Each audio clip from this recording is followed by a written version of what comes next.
no? Yes. Ready, Toast? Okay.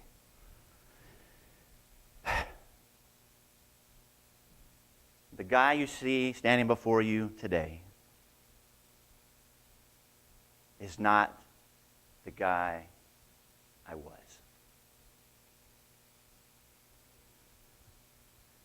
And you wouldn't even recognize me of who I am today compared to who I was.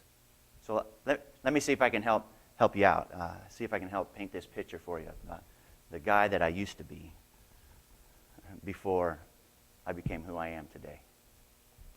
See, years ago, I would sit along this road between Jericho and Jerusalem.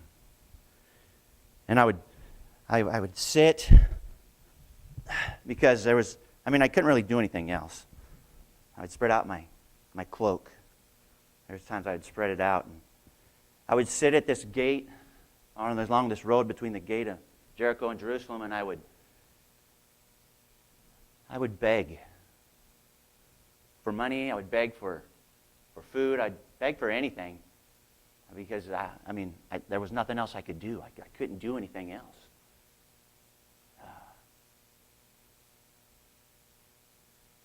And one of the reasons I couldn't do anything else is because I was considered an outcast. And why was I considered an outcast? Because I was blind. I couldn't see.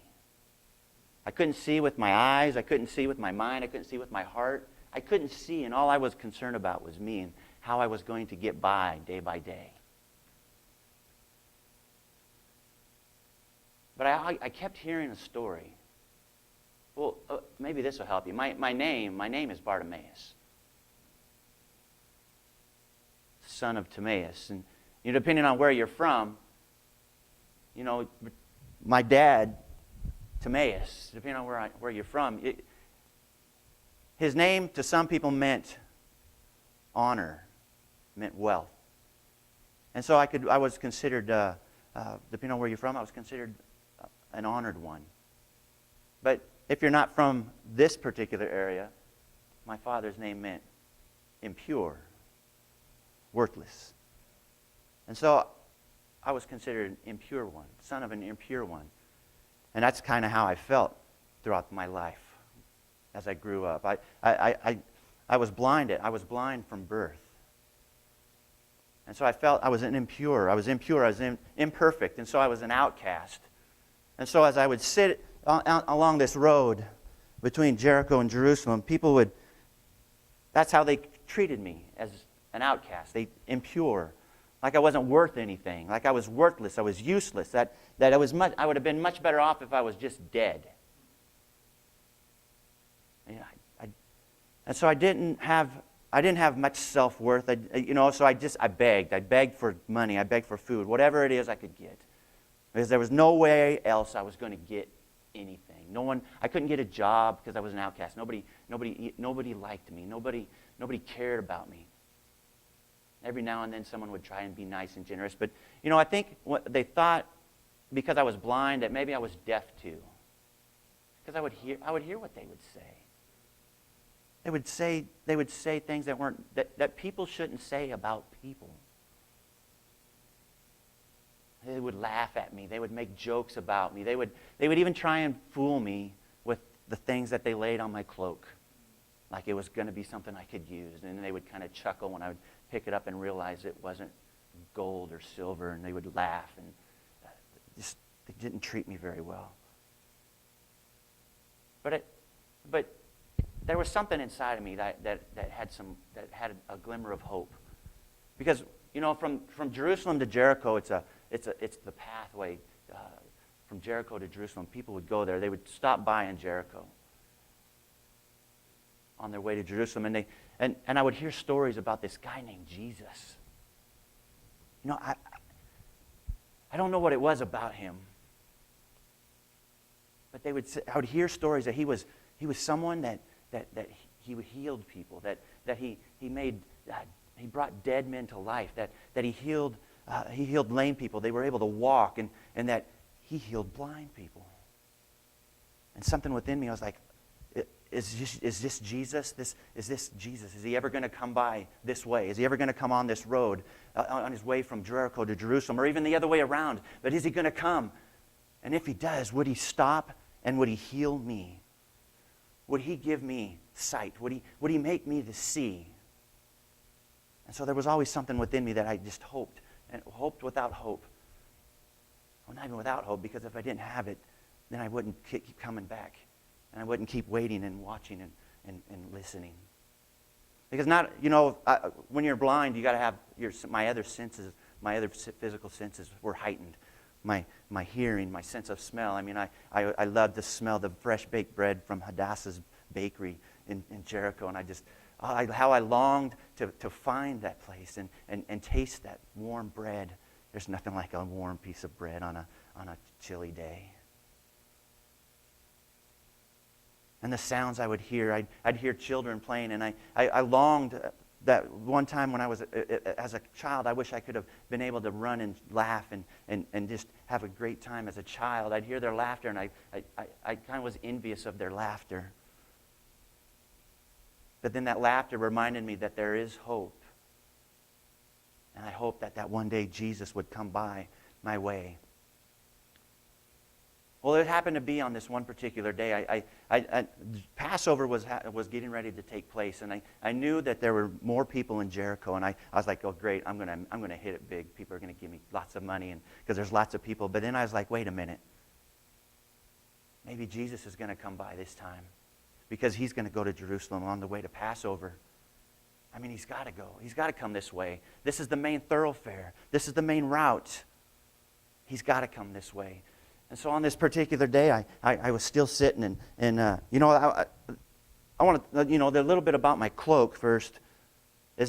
My cloak is what kind of identified me as a beggar or as a blind man. I would wear my cloak, kind of like sometimes you wear a uniform to identify who you are. And people would know. They knew I was blind. Not if they didn't know because I was sitting there and I couldn't see and I was begging, alms, alms for the poor. They would see my cloak and that would identify who I was. My cloak, it was comfortable. It kept me warm. It kept me sheltered from wind and rain. But it also kept me protected when people would talk bad about me. When they would make fun of me or laugh at me, I would hide behind my cloak. Because even though I couldn't see them, if I hid behind my cloak, they couldn't see me. And maybe they would stop. But on this particular day, I was more excited than others because I heard there were more people. And I knew that just maybe today would be the day.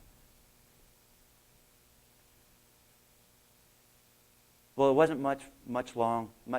The day hadn't gone on for too much longer than when I heard a lot of commotion and heard people shuffling, and I heard people say, it's Jesus, it's Jesus, it's Jesus. And I thought, it's Jesus. He is coming this way. He's coming down my path. He's coming down my road. Is he going to come right by me? Is he going to stop? Is he going to touch my eyes? Is he going to make me see? Is this my chance? Is this my opportunity? The one I've waited for, I've longed for my whole entire life? But what was I going to do? How was I going to get him to stop? I mean, there's other blind, my fellow blind people, our band of brothers. We positioned ourselves along the road, and I knew there were other blind people and there were other sick people. And how is Jesus going to find me? How is he going to find me? I knew that I was going to, if he would stop by me, he could heal me. And he would heal me. Because I believed in the stories that I heard. And I believed that he was the Messiah. And if he's Messiah, then he can heal blind people. And he did already. I heard the stories. I heard about the men being healed, the blind being healed. He is the Messiah. He's got to be the Messiah. And he's got to come this way. And he's got to stop by me. And so when I heard that commotion, I realized that Jesus was coming by. And I was like, Jesus! Son of David! Jesus! Son of David, have mercy on me! all that got me was trouble. The people were telling me to shut up. They kind of kicked me, and I was like, man, what's going on? What? I want what's mine. You guys don't have a problem. You can see. You can see him. You can touch him. You can walk with him. Jesus! Stop by me. Have mercy on me. Jesus! And I get, shut up, Bartimaeus. You just want attention for yourself. Shut up. We want to see Jesus for us. And I was like, but it didn't matter. Today it did not matter. I didn't care what anybody thought. They could talk about me all they wanted. They did anyway. Who cares what they thought about me? I was getting mine today. Jesus! Have mercy on me. I need you, Jesus. I need you. And suddenly there was almost like a silence. I don't know, maybe I got really too loud and people were like, whoo. But you know, that was probably part of it. But there was everybody else was talking and yelling. And we're in the bazaar area. We're on the road path to Jerusalem. But this commotion kind of stopped and they were kind of murmuring. And I heard someone say, cheer up. And I'm like, cheer up? Dude, you're not blind. Cheer up, man. You got to be kidding me. Cheer up. Pfft, whatever. I'm trying to get my healing and you want me to cheer up? That ain't happening. But he said, cheer up. Stand up. He wants you to come to him. And for a minute, I was like, are they talking to me? And then somebody bumped me and said, Bartimaeus, he wants you to come to him. Oh, man. I was like, go. Here's my chance. I'm going to see Jesus. I'm going to meet Jesus. He's going to touch me. He's going to heal me. He's going to man, what do I need this for? I didn't need my cloak anymore. The thing that identified me, who I was, it labeled me as a beggar, as a blind man. I was suddenly, forget this. I am no longer going to be blind when I see Jesus. And so I went to him. I dropped my cloak. I left it behind. I didn't need it anymore. I knew what was going to happen. I was no longer going to be identified as a beggar, as a blind man. I was going to walk in newness. I was going to walk as a new guy, as a new man. And so when I walked up to him, I heard in his voice, I'll never forget it. He asked me, what do you want me to do for you? Wow. Jesus, the Messiah. Jesus, the chosen one. Jesus, the one who's going to save us all. Jesus asking me what he can do for me. I've never heard that before. No one asked me what they could do for me. They were always doing me a favor by giving me something. And yeah, they were helping me out. But nobody ever asked me, what do you want me to do for you? So yeah, maybe even for half a millisecond, I had some things going through my mind, like, well, I could ask for a good, nice, big roast steak, maybe a room in a hotel, maybe I don't know, maybe a new cloak, maybe, because that one was dirty, dusty, and kind of smelly, because I didn't want to lose it or anything, because that was me. But no, that millisecond, another millisecond, I was like, Jesus, I want to see Jesus.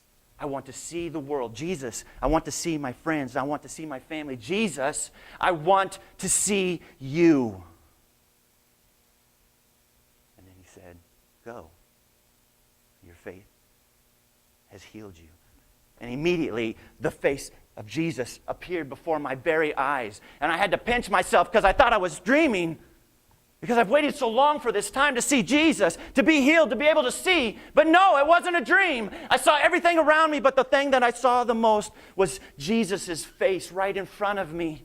The Messiah, the chosen one, was right there in front of me. I reached out and touched him. He was right there. Right there. He healed me. Jesus healed me. He touched me and I could see.